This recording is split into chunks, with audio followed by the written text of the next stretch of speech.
here. Here's a little 347, small block Ford. Just got done dynoing it. Doing great. Description is combinations. Got the Quick Fuel SS 650. Scorpion roller rockers on it. Got a custom ground camshaft.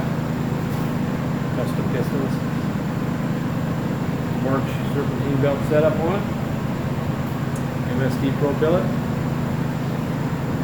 Take you in there and show you how to ran. Alrighty, 3500s, 400 foot-pounds of torque. Looks like it peaks torque 413, peaks horsepower 416.